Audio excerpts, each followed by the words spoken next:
கிறிஸ்துவின் இனிதான நாமத்திலே இந்த காலை வேளையில உங்கள் எல்லாருக்கும் நான் அன்பின் வாழ்த்துதலை கொண்டு வருகிறேன். கர்த்தர் நல்லவர், கிருபை உள்ளவர். ஒன்றிணைந்து தேவனுடைய மகத்துவம் உள்ள நாமத்தை ஆராதிக்க, மகிமைப்படுத்த, அவருடைய பிரசன்னத்திலே களி கூறுவதற்கு தேவன் நமக்கு கிருபை பாராட்டினார். இந்த காலை வேளையிலும் ஆண்டவர் தம்முடைய வார்த்தையின் மூலமாகவும் நம்மோடு கூட பேசுவாராக, இடைபடுவாராக. வாசிக்கலாம். எரேமியாவின் புஸ்தகம் 29வது அதிகாரம் 11வது வசனம். எரேமியா 29:11. நீங்கள் எதிர்பார்த்திருக்கும்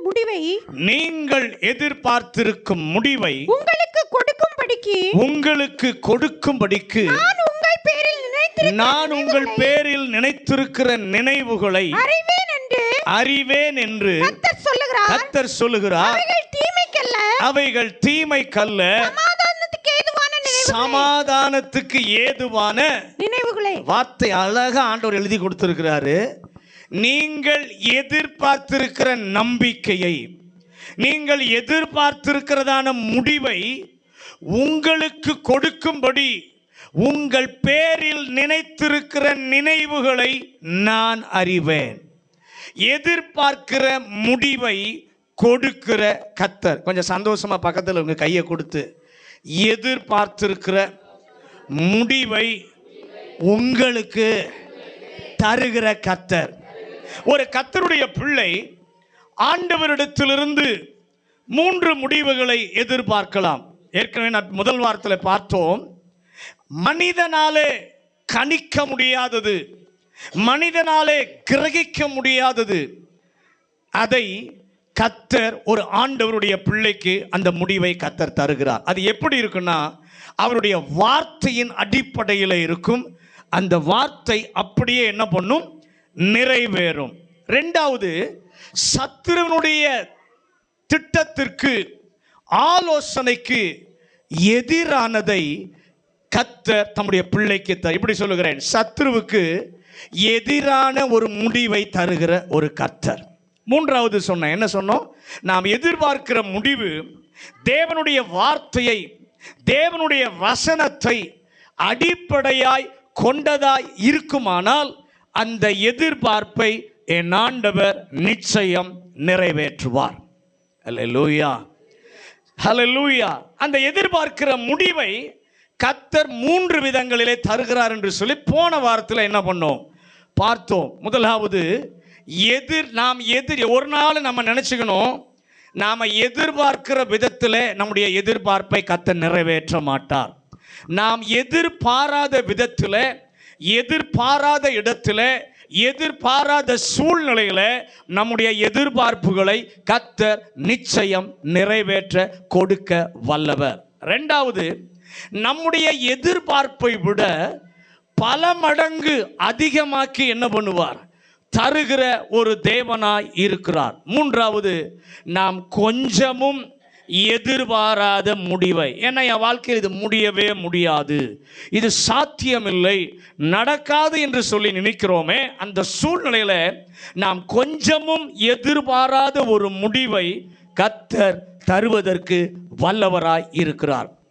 கர்த்தர் நமக்கு, நன்றாக கவனிங்க, கர்த்தர் நமக்கு கொடுக்க விரும்பினால் நமக்கு புரியாத, நமக்கு விளங்காத, நமக்கு எதுவுமே தோன்றாத, அவருக்கு மாத்திரம் புரிந்ததான ஒரு மகிமையான, மேன்மையான ஒரு திட்டத்தை ஆண்டவர் செயல்படுத்த இருக்கிறார். எத்தனை பேருக்கு ஆசை? கை உயர்த்தி, ஆண்டவரே எனக்கு புரியலனாலும் பரவாயில்ல, எனக்கு விளங்கலனாலும் பரவாயில்ல, உமக்கு புரிஞ்சா, உமக்கு மேன்மையா எது தோணுதோ அதை என் வாழ்க்கையில கர்த்தர் செய்வீராக. அல்லேலூயா. அந்த முடிவு இருக்கிறதே, அந்த முடிவிலே நாம் எதிர்பார்க்கக்கூடிய 3 முடிவுகள் இருக்கிறது. இந்த காலையில் அதை தான் நான் இன்னைக்கு பார்க்க போகிறோம். எதிர்பார்க்கிற முடிவு 3 வகைப்பட்டது. அதை கர்த்தருடைய பிள்ளைகள் எதிர்பார்ப்பதற்கும் பெற்றுக்கொள்வதற்கும் கர்த்தர் கொடுக்க விரும்புகிறார். ஆகவே ஜெபத்தோடு இந்த காலை வேளையில அதை நாம் புரிந்து கொள்ள ஆண்டவர் நமக்கு கிருபை தருவாராக. நாம் எதிர்பார்க்கக்கூடிய முடிவு, முதலாவது, நீதிமொழிகளின் புஸ்தகம் 23வது அதிகாரம் 18வது வசனம். நீதிமொழிகள் 23வது அதிகாரம் 18வது வசனம். நிச்சயமாகவே முடிவு உண்டு, நிச்சயமாகவே முடிவு உண்டு, உன் நம்பிக்கை வீண் போகாது. உன் நம்பிக்கை வீண் போகாது. வீண் போகாது. பக்கத்துல கை கொடுத்து சொல்லுங்க, நிச்சயமாகவே முடிவு உண்டு. உங்க நம்பிக்கை வீண் போகாது. முதலாவது ஆண்டவர் அவருடைய பிள்ளைக்கு எதிர்பார்க்கிற முடிவு என்ன தெரியுமா? நிச்சயமான முடிவு. அல்லேலூயா. வசனம் சொல்லுகிறது நிச்சயமாகவே முடிவு உண்டு. சொல்லிட்டாருன்னா கண்டிப்பா நடக்கும். அவர் சொல்லிட்டாருன்னா கண்டிப்பா. எத்தனை வருஷம் ஆனாலும், எத்தனை மாதங்கள் ஆனாலும், எத்தனை நாட்கள் ஆனாலும் அந்த முடிவு நிச்சயமான கேரண்டியான முடிவு. அல்லேலூயா. கர்த்தரிடத்துல நாம் எதிர்பார்க்கிற அந்த முதலாவது முடிவுக்கு பெயர் நிச்சயமான ஒரு முடிவு. அந்த வசனம் அழகா சொல்லுது, நிச்சயமாகவே முடிவு. இதை புரிந்து கொள்ள விதத்தில் நான் சொல்லுகிறேன், கொஞ்சம் கவனிங்க. இந்த முடிவு இப்படி சொல்லலாம், கேரண்டியான ஒரு முடிவு. பக்கத்தில் பார்த்து சொல்லுங்க, கேரண்டி. எப்படி பொருட்கள்லாம் வாங்கினா கேரண்டின்னு சொல்லுவான், ஆனால் கேரண்டி தர மாட்டான், வாரண்டி தான் கொடுப்பான். ஆனால் ஆண்டவர் சொல்றாரு, உனக்கு நான் கொடுக்கிற முடிவு கேரண்டியானது, உறுதியானது.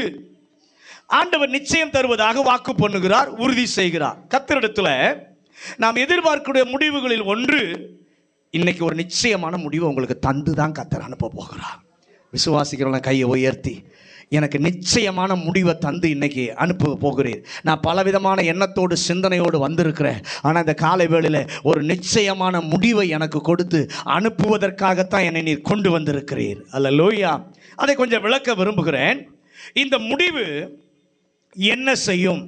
வசனம் சொல்லுகிறது, உன் நம்பிக்கை வீண் போகாது. உன் நம்பிக்கை வீண் போகாது. அல்லேலூயா. நம்முடைய நம்பிக்கைக்கு பலனாக வந்து சேரும். எல்லாம் சொல்ல, கையை உயர்த்தி, என் நம்பிக்கைக்கு பலனாக வந்து சேரும். நாம் நம்பினது வீண் அல்ல என்பதை விளங்கத்தக்க நிலையில ஒரு முடிவாக கர்த்தர் இந்த காலை வேளையிலே கர்த்தர் செய்ய போகிறார். அது நிச்சயமான முடிவு. எல்லாருடைய வாழ்க்கையிலும் ஒரு கேள்வி நமக்கு எல்லாருக்கும் வந்திருக்கும், வரும். என்ன வரும் அப்படின்னு சொல்லி பார்த்தீங்கன்னா, ஒருவேளை உங்கள் வாழ்க்கையில் இது வரைக்கும் அப்படியான கேள்வியே வரலன்னா, இப்போ சொல்கிறேன், வரும். இது வரைக்கும் வரலன்னா அந்த கேள்வி என்ன பண்ணும்? வரும். என்ன கேள்வி வரும்? கர்த்தாவே, என் வாழ்க்கையில் எல்லாம் ஸ்டெடியாக போயிட்டுருக்கு, எல்லாம் அப்படியே சரியாக என்ன பண்ணிட்டு இருக்கு, போய்கொண்டே இருக்கு. ஆனால் திடீரென்று பிரச்சனை வருகிறது. எல்லாம் நல்லா போனது போல இருக்கு, ஆனால் திடீர்னு என்ன பண்ணுது? பிரச்சனை வருது. என் வாழ்க்கையில் எல்லாம் வெளிச்சம் இருந்த மாதிரி போயிட்டே இருக்கு, திடீர்னு பார்த்தா என்ன வருது? இருள் வருகிறது. ஒரு நேரத்தில் பார்த்தா உயர்வு வருகிறது, ஒரு நேரத்தில் பார்த்தா திடீர்னு என்ன பண்ணுகிறது? தாழ்வு வருகிறது. இதற்கு ஒரு முடிவே இல்லையாப்பா. சில வாழ்க்கையில் அப்படி இருக்காது. எப்படி இருக்குன்னா, எல்லாம் ஒரே நெருக்கமாகவே இருக்கும்.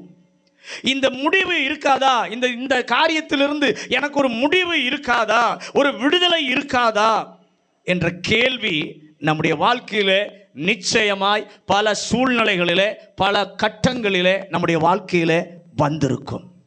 நம்முடைய வாழ்க்கையில் அதற்கு ஆண்டவர் கொடுக்கிற பதில் என்ன தெரியுமா? நிச்சயமாகவே முடிவு உண்டு. நிச்சயமாகவே முடிவு உண்டு.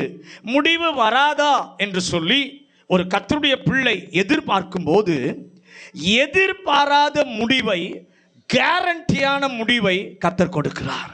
ஆமென். அல்லேலூயா. நல்ல கவனிங்க. 450 வருஷம் ஒவ்வொரு நாளும் ஜெபிக்கிறாங்க. ஒவ்வொரு நாளும் ஆரம்பிக்கும் போது ஒரே மாதிரி இருக்குது. அந்த நாள் முடியும் போது, ஏன் இந்த நாள் இப்படி இருக்கு, எனக்கு ஒரு முடிவு வராதா, எனக்கு ஒரு விடிவு வராதா? நம்ம கேட்குறோம்ல, என் வாழ்க்கைக்கு ஒரு முடிவு வராதா, என் வாழ்க்கைக்கு ஒரு விடிவு வராதா என்று சொல்லி அவங்க கலங்கி இருப்பார்கள். நம்மளை போல மோசேயை கர்த்தர் கொண்டு வருகிறார். பார்வோனுடைய இருதயம் மறுபடியும் என்ன பண்ணுகிறது? கடினப்படுகிறது. மோசேக்கும் ஒரு கேள்வி வந்திருக்கும், இப்படிப்பட்ட கடினம், இப்படிப்பட்ட ஒரு கடினமான இருதயம் இந்த பார்வோனுக்கு இருக்கிறதே, இந்த காரியத்துக்கு ஒரு நாளும் முடிவு வராதா, சீக்கிரம் விடுதலை உண்டாகாதா என்று சொல்லி மோசேக்கு என்ன பண்ணியிருக்கும்? ஒரு கேள்வி என்ன பண்ணியிருக்கும்? வந்திருக்கும். மோசே அறிந்தவர்கள் பார்வோன் மோசேக்கு செய்வதை பார்த்து கொண்டு தான் இருக்கிறார்கள். அப்படி இருக்கும்போது பார்வோன் ஒவ்வொரு நாளும் மோசேயை விரட்டி அடிக்கிறான். போகும்போதெல்லாம் பேசும்போதெல்லாம் என்ன பண்ணுகிறான்? விரட்டி எடுக்கிறான். மோசே நம்பி இருந்தவர்கள் சொல்வார்கள், ஆண்டவரே, இப்படி உம்முடைய ஊழியக்காரனாகிய மோசேயே விரட்டப்படுவதற்கு முடிவே இருக்காதா? எங்களுக்காக போய் பேசுறாரே, உம்முடைய ஊழியக்காரன் தானே மோசே, இந்த மோசையை விரட்டி அடிக்கப்படுகிற நிலைமை இருக்கிறதே, இதற்கு ஒரு முடிவு இராதா வராதா? எதிர்பார்க்கிற முடிவை நிச்சயமாகவே எதிர்பார்ப்பு ஏமாற்றத்திற்கு முடிவை கர்த்தர் தருவார். உங்க வாழ்க்கையிலும் முடிவு இதுவரைக்கும் ஏமாற்றமாக தான் இருந்திருக்கு பாஸ்டர். எதிர்பார்த்து பார்க்கிறேன், ஜெபித்து பார்க்கிறேன், அவர்களை போல நல்லா நடக்கிறது போல போகுது, திடீர்னு பார்த்தா அப்படியே தலைகீழ போயிடுது. 4 படி மேலே ஏறினா 10 படி என்ன பண்ணுகிறது? கீழே இறங்குகிற சூழ்நிலையா இருக்கே பாஸ்டர். அப்படின்னா கர்த்தர் சொல்கிறாரு, நிச்சயமான ஒரு முடிவு உனக்கு இருக்கு. நிச்சயமான ஒரு முடிவு உனக்கு இருக்கு. 70 வருடங்களும் அப்படித்தான் அவருடைய வாழ்க்கையில் இருந்தது. தீர்க்க தரிசன வசனத்தை பிடித்தவர்கள் ஜெபிக்கிறார்கள், நமக்கு எல்லாருக்கும் தெரிந்த பகுதி. ஆனால் எதுவும் அசைந்ததாகவோ எந்த ஒரு காரியமும் மாறினதாகவோ தெரியவில்லை. கேள்வி வந்தது. கர்த்தர் அந்த காரியத்திற்கு முற்றுப்புள்ளி வைப்பதற்கு ஒரு நாளை கர்த்தர் வைத்தார். அந்த முடிவை நான் உங்களுக்கு என்ன பண்ணுவேன்? நிச்சயமாகவே முடிவு உண்டு, உன் நம்பிக்கை வீண் போகாது. கர்த்தர் நிச்சயமாக அப்படி ஒரு கேரண்டி பண்ண முடிவு என்ன? எஸ்தரின் புஸ்தகம் 6வது அதிகாரம் 13வது வசனம். எஸ்தரின் புஸ்தகம் 6வது அதிகாரம் 13வது வசனம். ஆமான் தனக்கு நேரிட்ட எல்லாவற்றையும்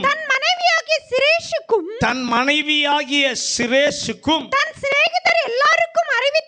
தன் சிநேகிதர் எல்லாருக்கும் அறிவித்த போது அவனுடைய ஆலோசனைக்காரரும் அவன் மனைவியாகிய சிரேஷுவுக்கும் அவனை பார்த்து மொர்தேகாய்க்கு முன்பாக நீர் தாழ்ந்து போக தொடங்கினீர். அவன் யூத குலமானால் நீர் அவனை மேற்கொள்ளாமல் அவனுக்கு முன்பாக தாழ்ந்து போவது நிச்சயம் என்றார்கள். யாரோ சொல்லல, எதிரியை வைத்தே கர்த்தர் சொல்ல வைத்தார். ஆமானின் குடும்பத்தினர் ஆமானை பார்த்து சொல்லுகிறார்கள், அவன் யூத குலமானால் நீர் அவனுக்கு முன்பாக தாழ்ந்து போவது நிச்சயம். அல்லேலூயா. சத்துருவை வைத்தே என் ஆண்டவர் சொல்ல வைக்கிறார். எந்த சத்துரு கர்த்தருடைய பிள்ளைக்கு விரோதமாக எழும்பி ஒரே நாளிலே இந்த மொர்தேகா மாத்திரம் இல்லை, இந்த யூத குலத்தையே காலியாக்கணும்னு நினைச்சு பிளான் போட்டானோ, அவனுடைய குடும்பத்தில் உள்ளவங்களையே வைத்து கர்த்தர் சொல்ல வைக்கிறார், அவன் யூத குலமானால் அவனுக்கு முன்பாக நீ தாழ்ந்து போவது நிச்சயம். விசுவாசி சொன்னா எப்படி சொல்லுவாங்கன்னு சொல்றேன். நீர் சேவிக்கிற தேவன் ஜீவன் உள்ளவரானால், நீ அவருடைய பிள்ளையானால், உனக்கு விரோதமாக சத்துரு உருவாக்குகிற எதிர்மறையான செயல்கள் நேர்மறையாக மாறும்னு விசுவாசி சொல்லும். ஆனா எதிரி வச்சு எப்படி சொல்ல வைக்கிறாரு? அவன் யூத குலமானால் அவனுக்கு முன்பாக நீர் தாழ்ந்து போவது நிச்சயம். ஆண்டவர் நிச்சயமான ஒரு முடிவை தருவார். விசுவாசிக்கிறவங்க கையை உயர்த்தி, ஆண்டவரே, அன்றைக்கு மொர்தேகாய்க்கு செய்தவர் இன்றைக்கு எனக்கும் ஒரு நிச்சயமான முடிவை தருவதற்கு நீர் உண்மையுள்ளவர். அல்லேலூயா. இந்த நிச்சயமான முடிவை ஆண்டவர் தருகிறாரே, எதற்காக தருகிறார்?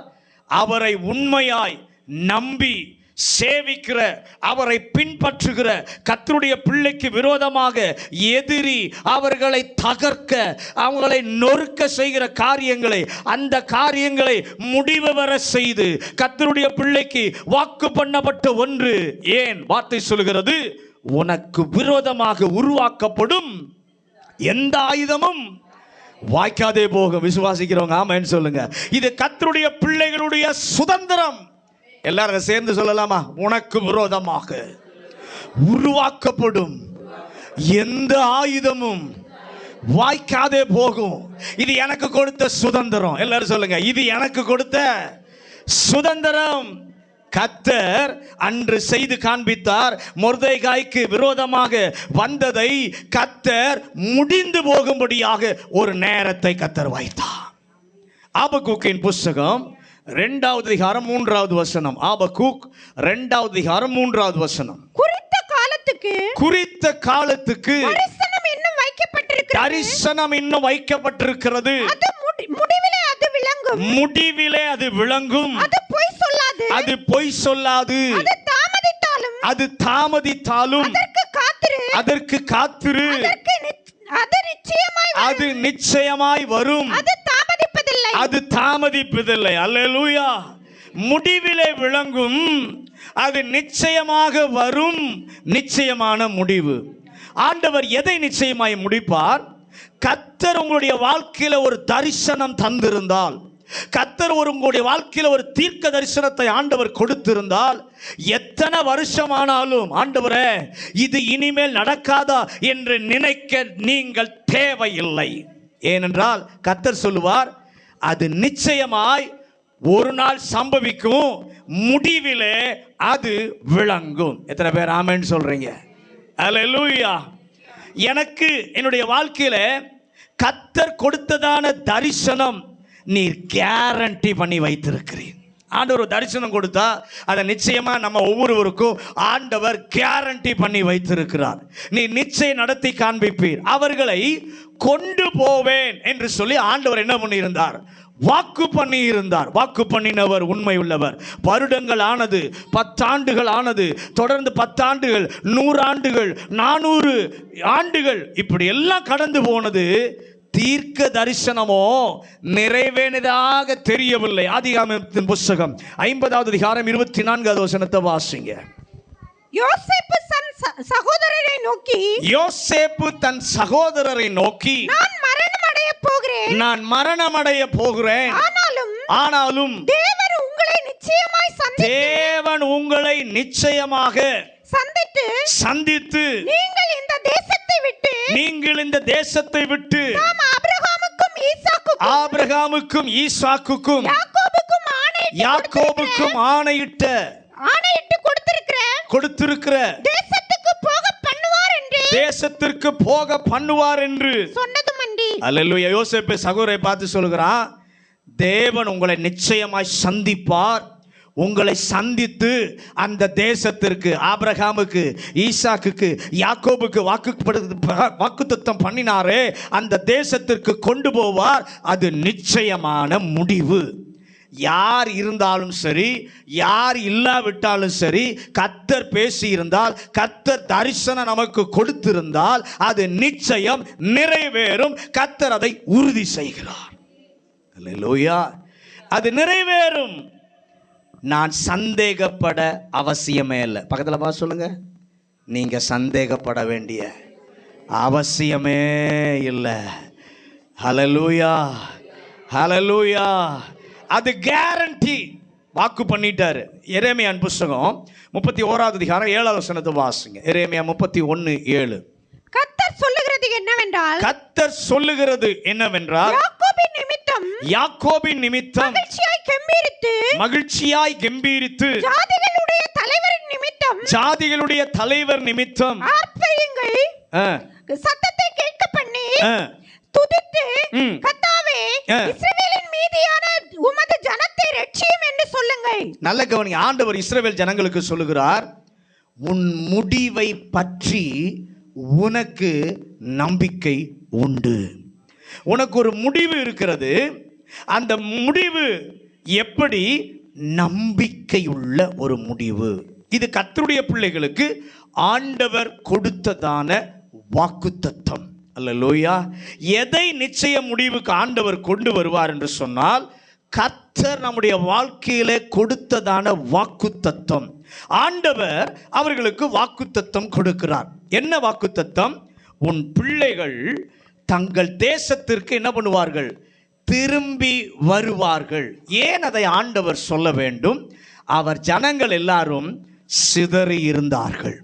அப்படி சிதறி இருந்தபோது கர்த்தருக்கு முன்பாக கண்ணீர் சிந்தினார்கள். கண்ணீர் வற்றி போகிற அளவுக்கு கண்ணீர் சிந்தினார்கள். ஆண்டவர் அவர்களை பார்த்து பேசினார், உன் கிரியைக்கு பலன் உண்டு. கர்த்தருடைய பிள்ளையே, இன்றைக்கு பல நாட்களாக கண்ணீர் விட்டு ஜெபிக்கிற உங்கள் கண்ணீருக்கு பலன் உண்டு. யாருக்கும் தெரியாம மறைவிடத்தில் தனிமையில் தேவனோடு கண்ணீர் விட்டு உங்கள் காரியங்களை நினச்சி அழுதிங்களே, ஜெபம் பண்ணீங்களே, அந்த காரியத்திற்கு கர்த்தர் நிச்சயமான ஒரு பதிலை கர்த்தர் வைத்திருக்கிறார். அல்லேலூயா. ஆண்டவர் அவர்களை பார்த்து பேசினார், உன் கிரியைக்கு பலன் உண்டு. என்ன கிரியை அவர்கள் செய்தார்கள்? ஊழியம் செய்தார்களா? இல்லை. ஆத்தும ஆதாயம் செய்தார்களா? இல்லை. ஒன்றும் பண்ணல. சிதறி இருக்கிற எங்களுடைய குடும்பங்களை ஒன்றாக சேரும் என்று சொல்லி கண்ணீர் வடித்தார்கள். அல்லேலூயா. கர்த்தருடைய ஜனமே, ஆண்டவர் அந்த கண்ணீருக்கு முற்றுப்புள்ளி கொண்டு வருகிற ஒரு நாள் இருக்கிறது. உன் கிரியைக்கு பலன் உண்டு. அந்த பிள்ளைகள் மீண்டும் கர்த்தரிடத்தில் வருவார்கள். ஏசாயா 60வது அதிகாரம் 20வது வசனத்தை வாசிங்க. ஏசாயா 60வது அதிகாரம் 20வது வசனம். உன் சூரியன் இனி அஸ்தமிப்பதும் இல்லை. உன் சூரியன் இனி அஸ்தமிப்பதும் இல்லை. உன் சந்திரன் மறைவதும் இல்லை. உன் சந்திரன் மறைவதும் இல்லை. கர்த்தரே உனக்கு நித்திய வெளிச்சமாயிருப்பார். கர்த்தரே உனக்கு நித்திய வெளிச்சமாயிருப்பார். உன் துக்க நாட்கள் முடிந்து போம். உன் துக்க நாட்கள் முடிந்து போம். ஏசாயா மூலம் இது போன்ற வாக்குத்தத்தத்தை ஆண்டவர் வேறு விதத்தில் கொடுக்கிறார். ஏசாயா சொல்லும்போது சொல்லுகிறார், உனக்கு ஒரு முடிவு உண்டு. அந்த முடிவு என்னன்னா, உன்னுடைய துக்க நாட்கள் முடிந்து போகும். பக்கத்தில் கை கொடுத்து சொல்லுங்க, உங்களுடைய துக்கம் எனக்கு தெரியாது, ஆண்டவருக்கு தெரியும். உங்க துக்க நாட்கள் இன்னையோட கர்த்தர் முடித்து வைக்க போகிறார். உங்க துக்கத்திற்கு பதிலாக ஆனந்த சந்தோஷத்தை, மகிழ்ச்சியை கர்த்தர் வரவழைக்கிற நேரத்திற்கு உள்ளாக உங்களை கர்த்தர் கொண்டு வந்திருக்கிறார். அல்லேலூயா. ஏன் துக்கம் அவர்களுக்கு வந்தது? ஏசாயா 60வது அதிகாரம் 14வது வசனத்தை வாசிங்க. உன்னை ஒடுக்கினவர்களின் பிள்ளைகளும் குனிந்து உன்னிடத்தில் வந்து உன்னை அசட்டை பண்ணின யாவரும் உன் காலடியில் பணிந்து உன்னை கர்த்தருடைய நகரம் என்றும் இஸ்ரவேலுடைய பரிசுத்தருடைய சீயோன் என்றும் சொல்லுவார்கள். ஏன் அவங்களுக்கு துக்கம் வந்துச்சு?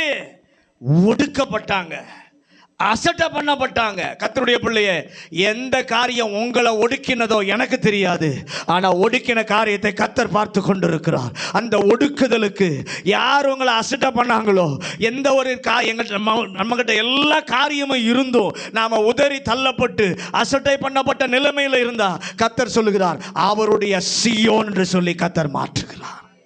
அல்லேலூயா. 15வது வசனத்தை வாசிங்க. 60:15. நீ நெகிழப்பட்டதும் கைவிடப்பட்டதும் ஒருவரும் கடந்து நடவாததுமாயிருந்தாய்.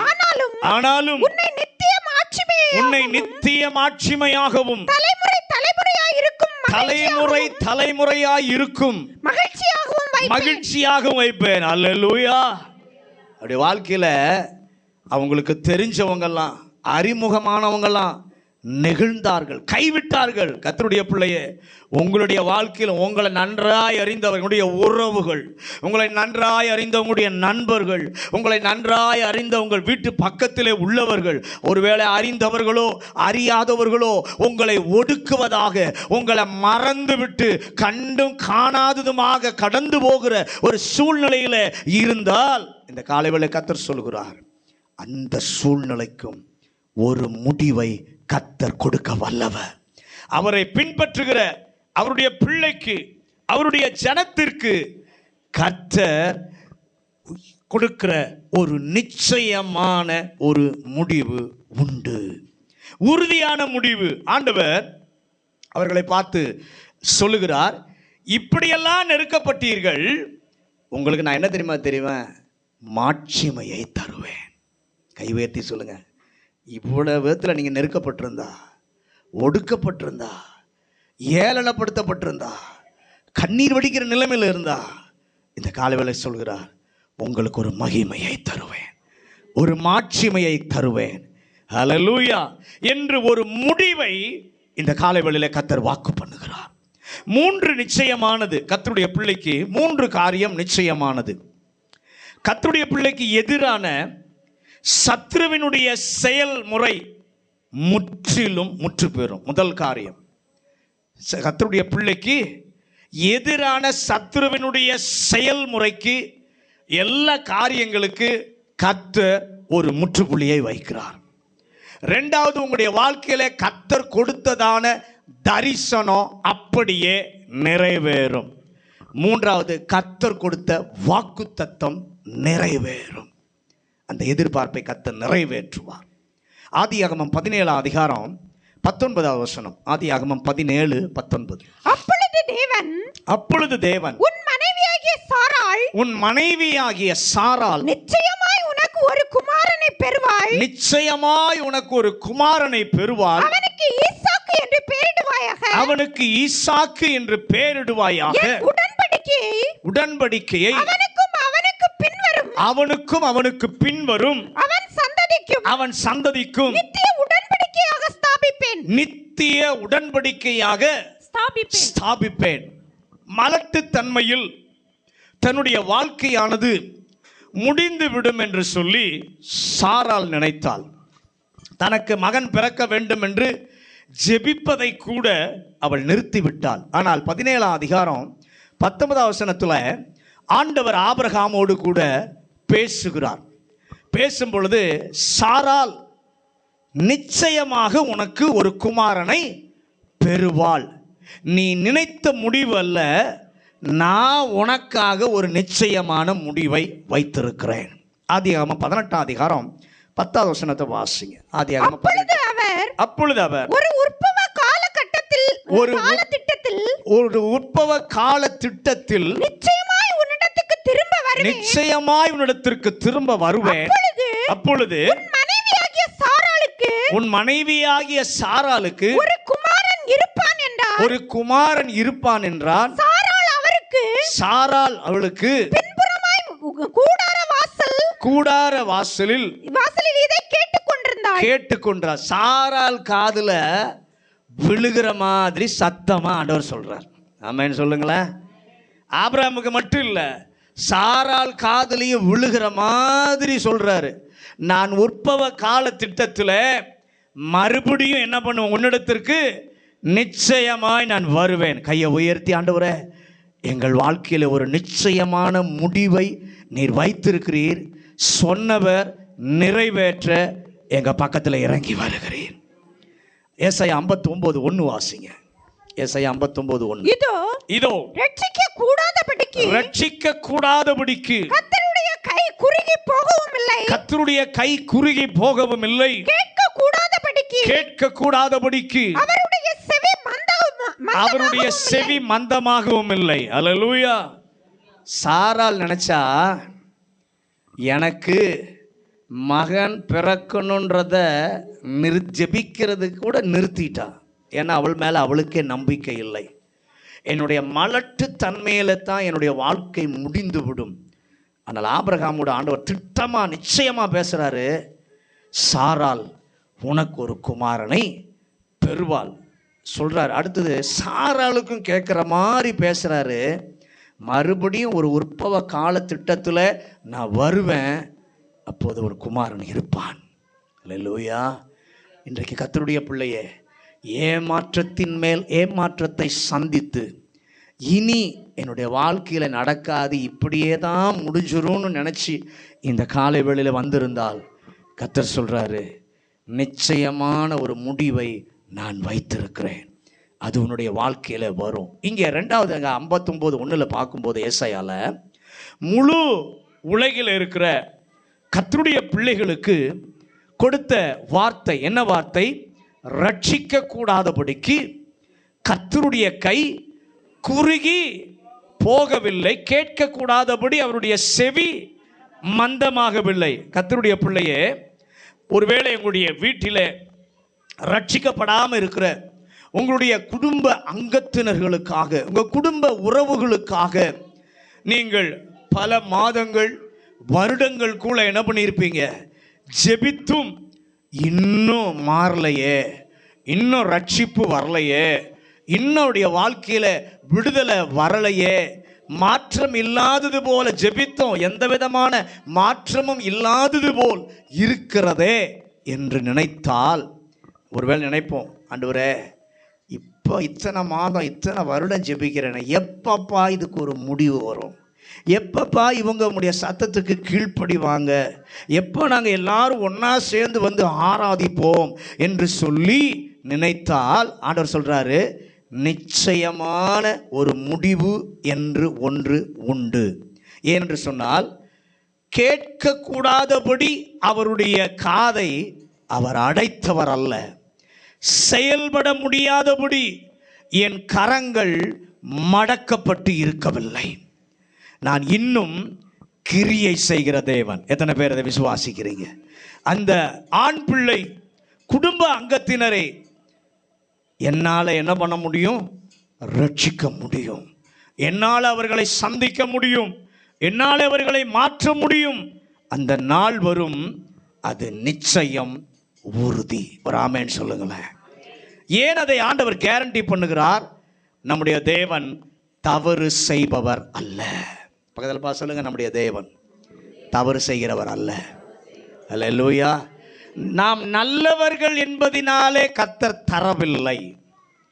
அவர் மகிமை குறையாதது, அவருடைய மாட்சிமை குறையாதது, அவருடைய உண்மை தவறாதது. ஆகவே கர்த்தர் வாக்கு பண்ணுகிறார். நம்ம நல்லவர்கள் என்பதனால அல்ல, திறமை உள்ளவர்கள் என்பதனாலே அல்ல, ஞானம் இருக்கிறது என்பதனாலே அல்ல, வசதி இருக்கிறது என்பதனாலே அல்ல, அவருடைய மகிமை மாட்சிமை குறையாதது என்பதை கர்த்தர் காண்பிப்பதற்காக அதை வாக்கு பண்ணுகிறார், கேரண்டி பண்ணுகிறார். 1 கொரிந்தியர் 1:17-21 வாசிக்க கேட்கலாம். 1 கொரிந்தியர் 1:17-21 ஞானஸ்நானத்தை கொடுக்கும்படி, ஞானஸ்நானத்தை கொடுக்கும்படி கிறிஸ்து என்னை அனுப்பவில்லை, கிறிஸ்து என்னை அனுப்பவில்லை, சுவிசேஷத்தை பிரசங்கிக்கவே அனுப்பினார், சுவிசேஷத்தை பிரசங்கிக்கவே என்னை அனுப்பினார், கிறிஸ்துவின் சிலுவை வீணாய் போகாதபடிக்கு சாதுரிய ஞானம் இல்லாமல் பிரசங்கிக்கவே அனுப்பினார். சிலுவையை பற்றிய உபதேசம் கெட்டு போகிறவர்களுக்கு பைத்தியமாய் இருக்கிறது, ரட்சிக்கப்படுகிற நமக்கோ அது தேவ பலனாய் இருக்கிறது. அந்தபடி ஞானிகளுடைய ஞானத்தை நான் அழித்து புத்திசாலிகளுடைய புத்தியை அவமாக்குவேன் என்று எழுதியிருக்கிறது. ஞானி எங்கே? வேதபாரகன் எங்கே?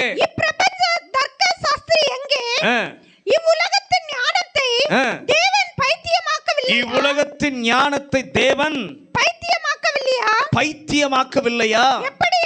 எப்படியெனில் தேவ ஞானத்துக்கு ஏற்றபடி உலகமானது சுய ஞானத்தினாலே தேவனை அறியாதிருக்கையில் பைத்தியமாக தோன்றுகிற பிரசங்கத்தினாலே விசுவாசிகளை ரட்சிக்க தேவனுக்கு பிரியமாயிற்று. யாரை ரட்சிக்க? விசுவாசிகளை ரட்சிக்க தேவனுக்கு பிரியமாயிற்று. அங்க சொல்றாரு, கிறிஸ்துவின் சிலுவை வீண் போகாது. நான் எதையும் சாதிக்க வேண்டும் என்ற அவசியமில்லை. பைத்தியமாய் தோன்றுகிற பிரசங்கத்தை வைத்து கூட கரங்களை மடக்காத தேவன், காதை அடைக்காத தேவன், ஆத்துமாவை ரட்சிக்க அவர் வல்லவர். அல்லேலூயா. பைத்தியமான பிரசங்கமாக கூட இருக்கலாம், ஆனா அதை வைத்து கூட கையை மடக்காதவர், காதை அடைக்காதவர், எப்பேற்பட்ட ஆத்மாவை ரட்சிக்க அவர் வல்லவர். அதை நிச்சயமான முடிவை என்னுடைய சூழ்நிலையில இந்த காலை வேளையில கர்த்தர் தருவீராக. இரண்டாவது எதிர்பார்க்கிற முடிவு, ஏசாயாவின் புஸ்தகம் 14வது அதிகாரம் 24வது வசனம். ஏசாயா 14:24. நான் நினைத்திருக்கிறபடியே நடக்கும், நான் நினைத்திருக்கிறபடியே நடக்கும், நான் நிர்ணயித்தபடியே நிலை நிற்கும் என்று, நான் நிர்ணயித்தபடியே நிலை நிற்கும் என்று நிலை நிற்கும் என்று சேனைகளின் கர்த்தர் ஆணையிட்டு சொன்னார். முதலாவது முடிவு நிச்சயமான முடிவு. இரண்டாவது முடிவு நிர்ணயிக்கப்பட்ட முடிவு.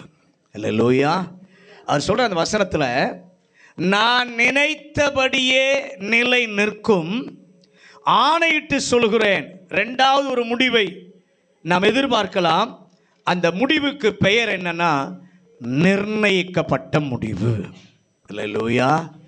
நிச்சயமான முடிவு, நிர்ணயிக்கப்பட்ட முடிவு. அதை கர்த்தர் தீர்மானித்து விட்டார். எவராலும் நிர்ணயிக்கப்பட்ட அவருடைய முடிவை மாற்றவே முடியாது. எத்தனை பேர் விசுவாசிக்கிறீங்க? நிர்ணயிக்கப்பட்ட முடிவு அதை கர்த்தர் தான் நிர்ணயித்திருக்கிறார். எந்த மனிதன் அல்ல, எந்த அதிகாரம் படைத்தவர்களும் அல்ல, நிர்ணயித்தவர் அவர்தான். அதை யாராலும் என்ன பண்ண முடியாது? மாற்ற முடியாது. எந்த வல்லமையாலும் மாற்ற முடியாது. ஏசாயா 14வது அதிகாரம் 27வது வசனம். ஏசாயா 14:27.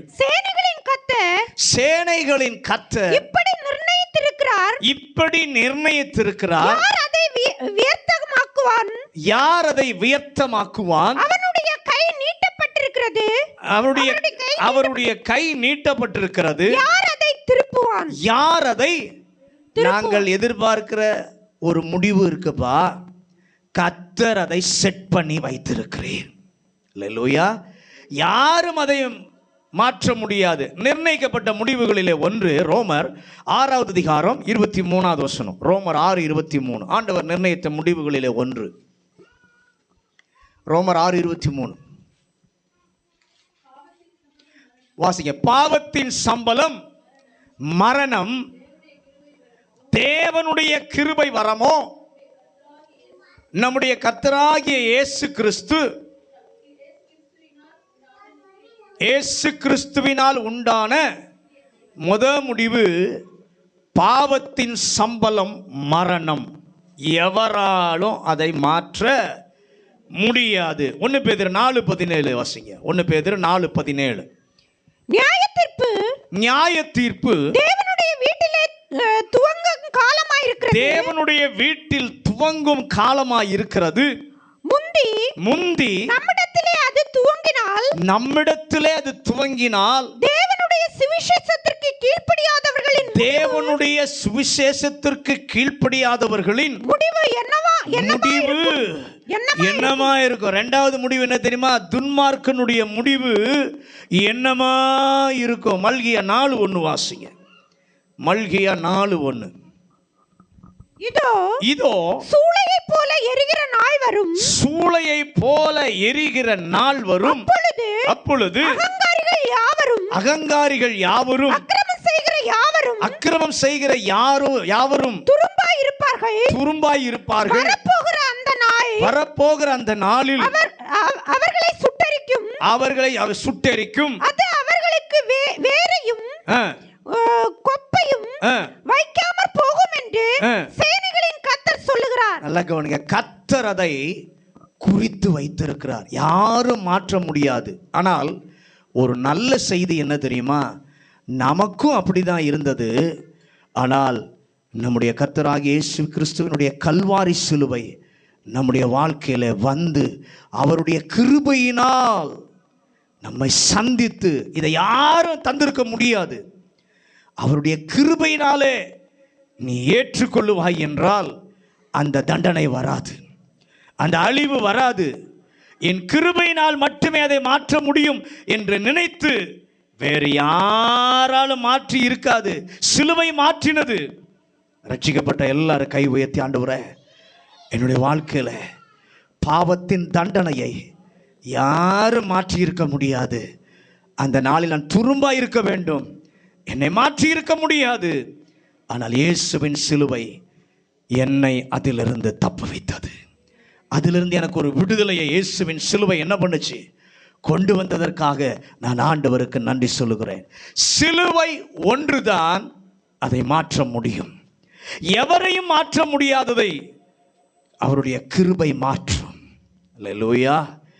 ஆண்டவர் இன்னொன்றை தீர்மானித்தார். எபிரேயர் 9 அதிகாரம் 27வது வசனம். எபிரேயர் அன்றியும் ஒரே தரம் மரிப்பதும் பின்பு நியாய தீர்ப்பு அடைவதும் மனுஷனுக்கு நியமிக்கப்பட்ட ஒன்று,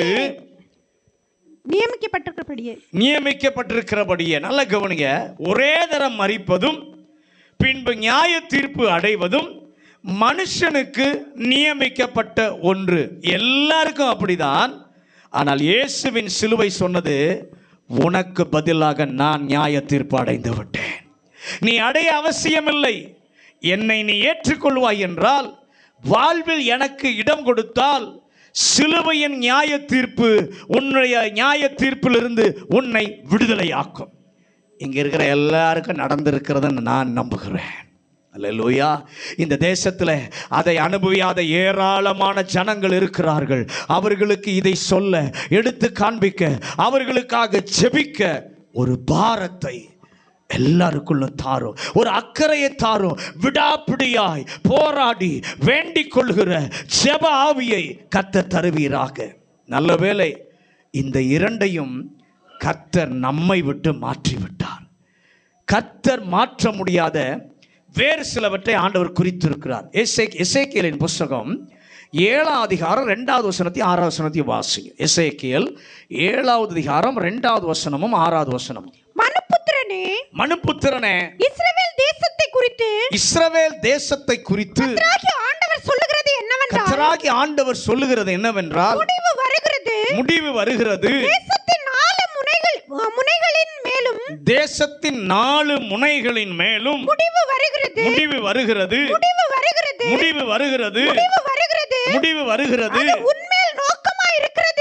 உன்மேல் நோக்கமாயிருக்கிறது.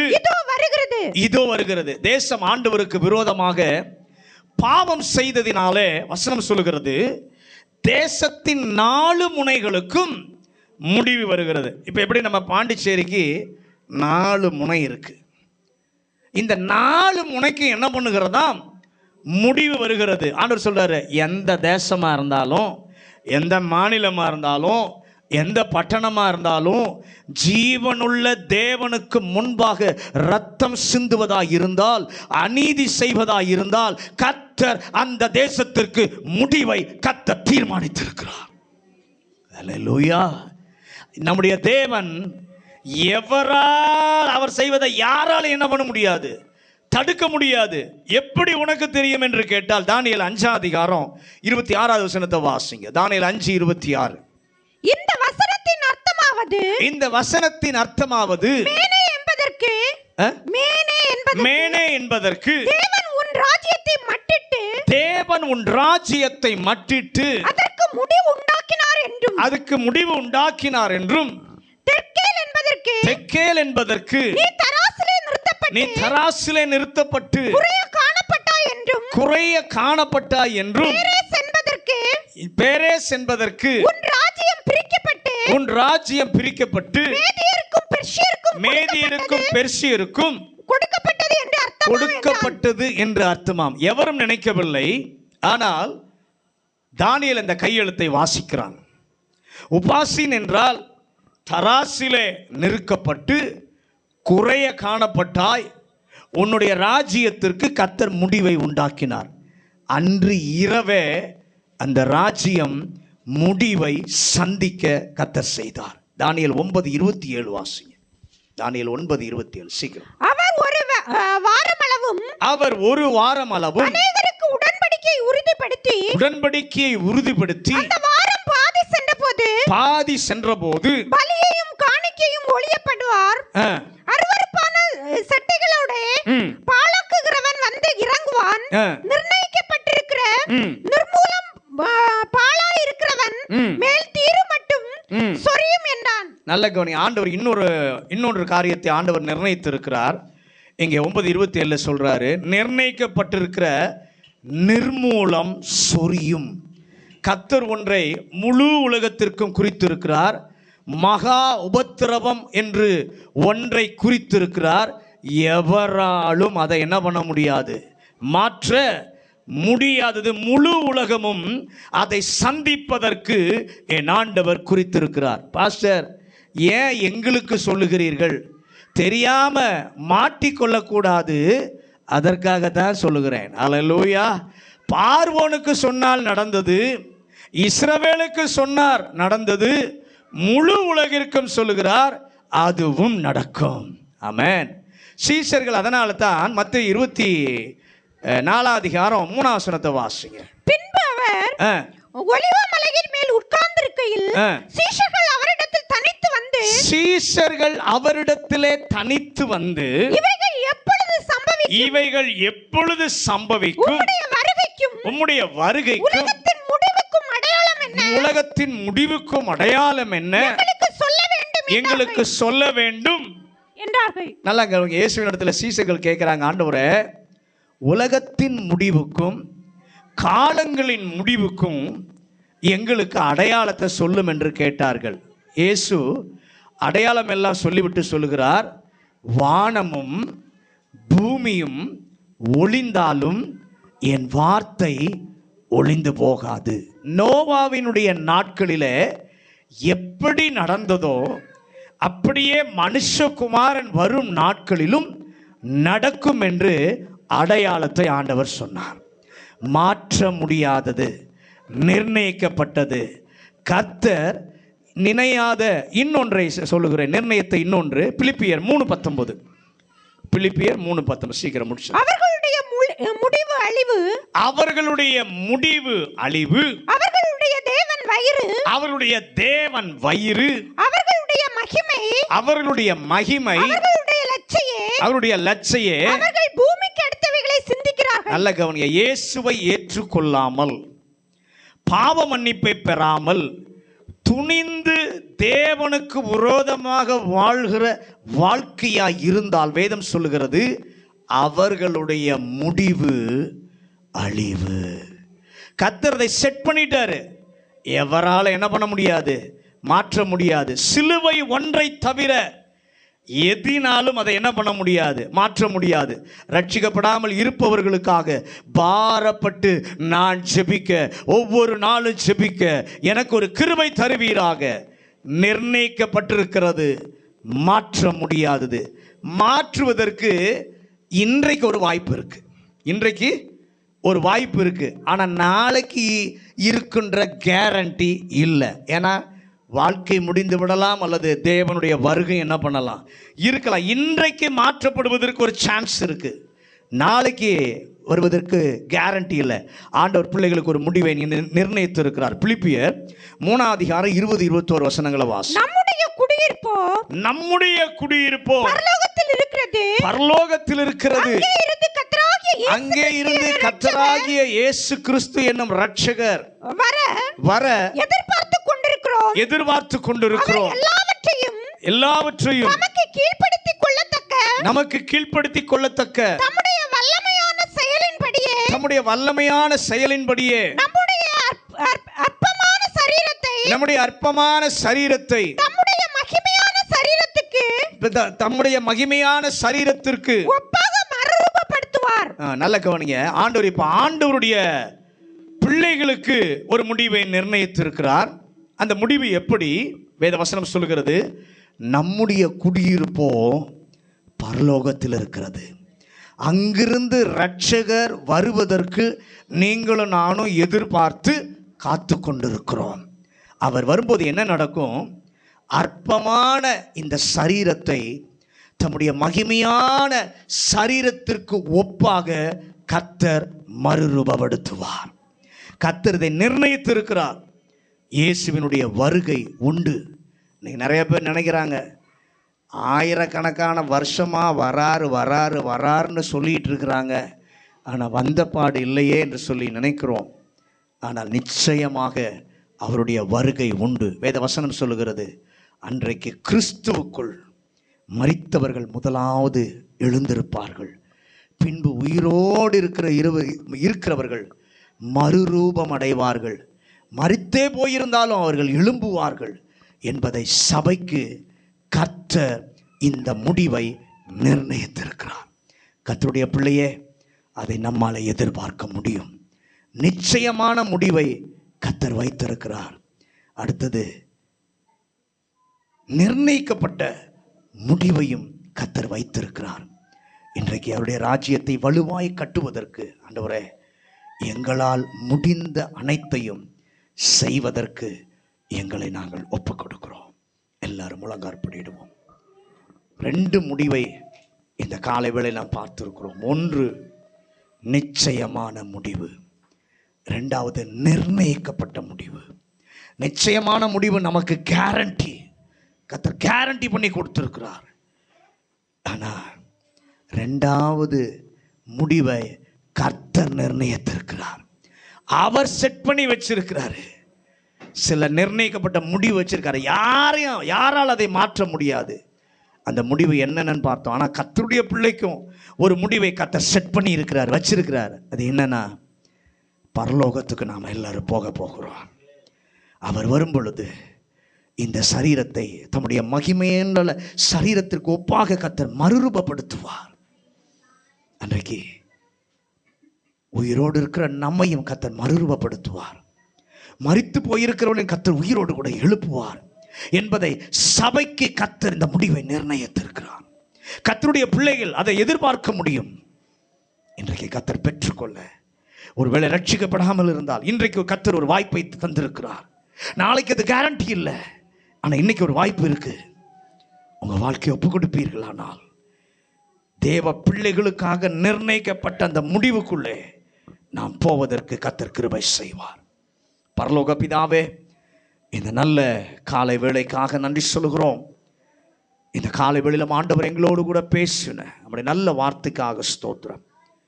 எங்களுக்காக நீர் கேரண்டி பண்ணி வைத்திருக்கிற நிச்சயமான முடிவு, தாமதித்தாலும் அது வரும். உன் நம்பிக்கை வீண் போகாது. நீர் எங்களுக்கு கொடுத்த தரிசனங்கள், நீர் எங்களுக்கு கொடுத்த வாக்குத்தத்தங்கள் எல்லாம் கண்டிப்பா நிறைவேறும். கேரண்டி பண்ணி கொடுத்திருக்கிறீர். 2வது நிர்ணயிக்கப்பட்ட முடிவு. அந்த சில காரியங்களை நீர் நிர்ணயிச்சிருக்கிறீர், அதை யாராலும் மாற்ற முடியாது. சிலுவை ஒன்றினாலே மாற்ற முடியும். உம்முடைய கிருபையினாலே அதை மாற்ற முடியும். மாற்றத்துக்கு வெளியே இருக்கிற எல்லாரையும் இன்னைக்கு சிலுவை மாற்றுவதாக, இயேசுவின் அன்பு மாற்றுவதாக, தேவ கிருபை மாற்றுவதாக. எங்க பிள்ளைகள் ஆண்டவரே குடும்பங்களில் ரட்சிக்கப்படாதவர்களுக்கு ஜெபித்துக் கொண்டிருக்கிற ஜெபங்களுக்கு இன்றைக்கு ஒரு முடிவை கர்த்தர் கொண்டு வரும். அவங்க தப்பித்துக் கொள்ள தேவன் அவர்களை சந்திப்பீராக. தேவனுடைய பிள்ளைகளுக்காக ஒரு முடிவை நியமித்திருக்கிறீர். பரலோக ராஜ்யத்துக்கு எங்களை கொண்டு போவது அந்த முடிவு. அந்த முடிவு வரும்போது இந்த சரீரத்தை எடுத்துவிட்டு உம்முடைய மகிமையின் சாயலான சரீரத்தை எங்களுக்கு கொடுக்க இருக்கிறீர். உயிரோடு இருக்கிற எங்களை கர்த்தர் மறுரூபப்படுத்த போகிறீர். ஆனால் அதே சமயத்தில் மரித்தவர்களை எழுப்பி நீர் கொண்டு போக போகிறீர். அந்த முடிவை நாங்கள் எதிர்பார்த்திருக்கிறோம். எங்களை ஆயத்தப்படுத்தும். வந்த ஒவ்வொரு பிள்ளைகளையும் கர்த்தர் நடத்துவீராக. இயேசுவின் அதிகாரமுள்ள நாமத்தில் ஜெபிக்கிறோம் நல்ல பிதா.